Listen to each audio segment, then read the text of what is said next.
नमस्कार दोस्तों। बिहार शिक्षक भर्ती को लेकर कई सारी बड़ी अपडेट हैं। जैसे कि तीसरे चरण में जो शिक्षक भर्ती की परीक्षा होने वाली है उसको लेकर डिटेल से जानकारी आई है। नियोजित शिक्षकों को राज्यकर्मी बनने पर भी 2 मौके और मिलेंगे, इसको लेकर अपडेट आई है। जाली प्रमाण पत्र वाले जो 370 नियोजित शिक्षक हैं उनको लेकर बड़ी अपडेट आई है। साथ में पश्चिम बंगाल में जो शिक्षक भर्ती घोटाला हुआ है उसको लेकर भी एक अंतिम मौका देखने को मिला है। तो सब पर डिटेल से चर्चा करेंगे, डिटेल से आपको जानकारी देंगे। धैर्य के साथ वीडियो में बने रहेंगे तो बहुत कुछ आप यहाँ से जान पाएंगे।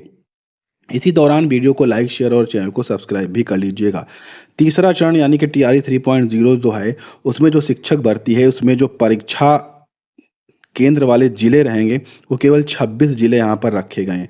इन ज़िलों के ज़िला अधिकारियों को पत्र भेजा गया है और इससे ये कंफर्म हो गया है कि केवल 26 ज़िलों में ही परीक्षा केंद्र बनाए जाएंगे। जी हाँ, टीआरई 3.0 में 1 से 12वीं तक के समस्त जो भी आवेदक हैं जो शिक्षक बनना चाहते हैं और परीक्षा देने वाले हैं, जो कि परीक्षा तारीखें भी तय हैं। आपको पता होगा कि 10 जून और 11 जून को यह परीक्षा आपकी करवाई जाएगी। एकदम कन्फर्म डेट है।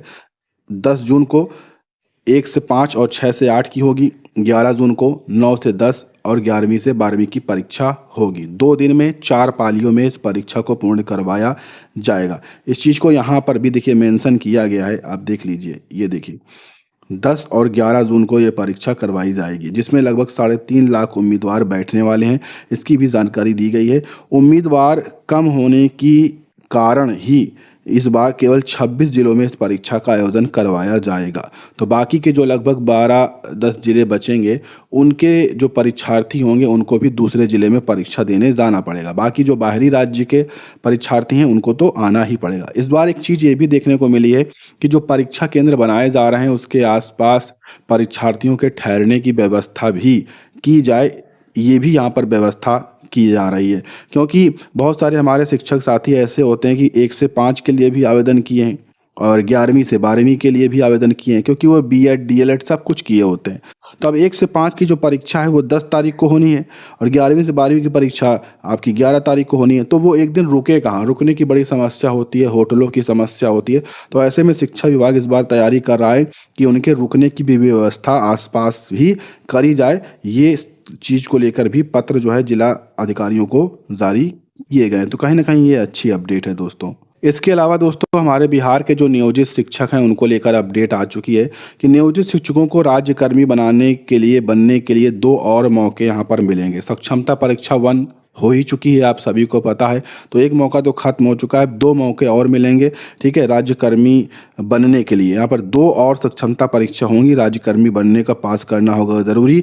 परीक्षा नहीं देने और उसमें पास नहीं होने वाले शिक्षक रह जाएंगे नियोजित शिक्षक। यानी कि अगर आप इच्छुक नहीं हैं कि भाई हम परीक्षा नहीं देंगे या आप परीक्षा पास नहीं कर पाते हो तो आपकी नौकरी नहीं जाएगी। आप बतौर नियोजित शिक्षक जैसे नौकरी करते थे वैसे ही आप करते रहेंगे। सक्षमता परीक्षा 1 क्लियर हो चुकी है, उसमें काउंसलिंग और नियुक्ति वगैरह होनी है। और हम आपको बता दें कि सक्षमता परीक्षा 2 के लिए भी यहाँ पर ये नोटिफिकेशन आ गया है, जिसमें 26 अप्रैल से आवेदन शुरू हो गए हैं, 4 मई तक आवेदन लिए जाएंगे। तो जो भी चीज़ें हैं उसको लेकर मैंने पूरे डिटेल से वीडियो बना दिया है, वो जाकर आप देख सकते हैं दोस्तों। इसके अलावा अगली अपडेट है हमारे नियोजित शिक्षकों के लिए ही। लगभग 1115 नियोजित शिक्षक ऐसे थे जिनके प्रमाण पत्र में रोल नंबर जो था स्टेट का, बीटेट का या सीटेट का, वो डुप्लीकेट दिख रहा था।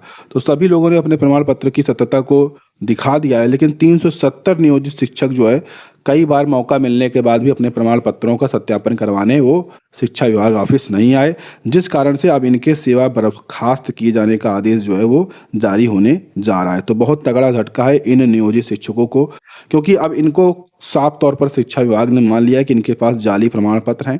इसी कारण से ये 370 जो नियोजित शिक्षक हैं वो अपने प्रमाण पत्रों को जांच कराने नहीं आए, इसलिए इनकी सेवा को बर्खास्त किया जाता है। अब ये तो ना तो नियोजित शिक्षक रहेंगे और ना ही अब ये विशिष्ट शिक्षक बन पाएंगे। तो इन 370 नियोजित शिक्षकों की नौकरी जाना तय हो चुका है। फाइनल इस पर अंतिम मुहर लग चुकी है, क्योंकि कई बार मौके दिए गए कि वो अपने प्रमाण पत्रों को जांच करवाने आएँ, लेकिन वो नहीं आए। इसमें बहुत सारे ऐसे भी नियोजित शिक्षक हैं जो राज्यकर्मी बनने के लिए जो है सक्षमता परीक्षा भी पास कर चुके हैं, ये भी आप जान लीजिए।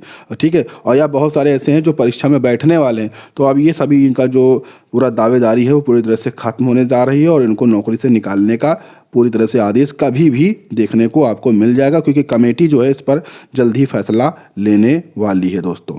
अगली जो अपडेट है वो दोस्तों पश्चिम बंगाल से निकल कर आई है शिक्षक भर्ती घोटाले को लेकर। जी हाँ, शिक्षक भर्ती घोटाले में केस की अनुमति के लिए मुख्य सचिव को अंतिम मौका यहाँ पर दिया गया। हम आपकी जानकारी के लिए बता दें, अभी 2-3 दिन पहले यहाँ पर कलकत्ता हाई कोर्ट का ऑर्डर आया है और लगभग 25,000 शिक्षकों को नौकरी से बाहर निकालने का आदेश दिया गया। 8 साल पहले की ये भर्ती, 8 साल से नौकरी कर रहे थे। अब यहाँ पर यह खुलासा हुआ है कि इस भर्ती में तगड़ा घोटाला हुआ था और उस घोटाले को देखते हुए कोर्ट ने इस भर्ती को रद्द कर दिया और समस्त लोगों को नौकरी से बाहर निकालने का आदेश दिया है, जिसमें शिक्षक भी थे व अन्य कर्मचारी भी थे। नौकरी से निकालने के साथ ही 12% ब्याज के साथ उनको पूरा वेतन भी वापस करने का आदेश दिया है। हालांकि वहां की सरकार ने, बंगाल सरकार ने ये भी घोषणा की है कि हम हाई कोर्ट के फैसले को स्वीकार नहीं करेंगे, ये पूरी तरह से फैसला गलत है और इसके खिलाफ हम सुप्रीम कोर्ट में याचिका दायर करेंगे। जल्द ही उस पर याचिका भी देखने को मिलेगी। लेकिन ये खबर कुछ महत्वपूर्ण है, इसको देख लेते हैं। कोर्ट ने रूल जारी करने की चेतावनी देते हुए 2 मई तक स्थिति भी यहाँ पर पूछी है। कुछ रूल भी जारी कर सकता है कोर्ट। इस बार भी पक्ष नहीं रखा तो अदालत की अवमानना का मामला हो सकता है दर्ज।